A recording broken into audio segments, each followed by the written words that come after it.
Republicans controlling the U.S. Senate on Sunday pushed ahead with debate on a massive tax and spending bill, even as a nonpartisan forecaster calculated the measure would add $3.3 trillion to the nation's deficit over the next decade. I would like to start by just taking a moment to thank the clerks who stayed up all night.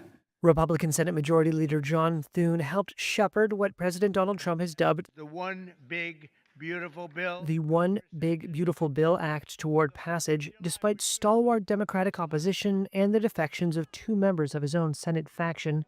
The bill would slash taxes, cut funding for health care programs for the poor, and boost military spending and border security.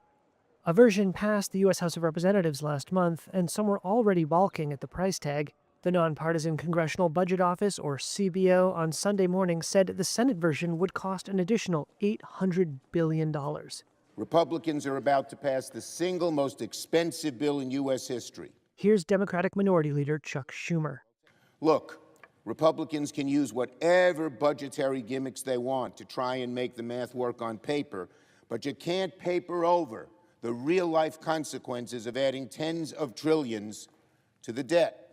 The U.S. already spends more than it takes in from tax revenues, making up the difference by borrowing. The debt already stands at more than $36 trillion.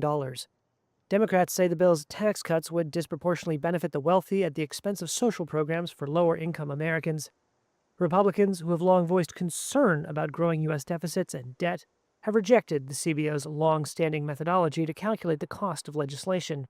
And Republicans are using a legislative maneuver to bypass the Senate's 60-vote threshold to advance most legislation in the 100-member chamber. Here's Republican Lindsey Graham. And we're going to vote on this bill in the coming days, and I'm excited about that. The fight may have already claimed one casualty. Senator Tom Tillis announced he will not be seeking re-election next year. He was one of two Republican senators to defy Trump and vote against proceeding with this bill. Tillis had said the measure would harm lower-income folks in his state of North Carolina.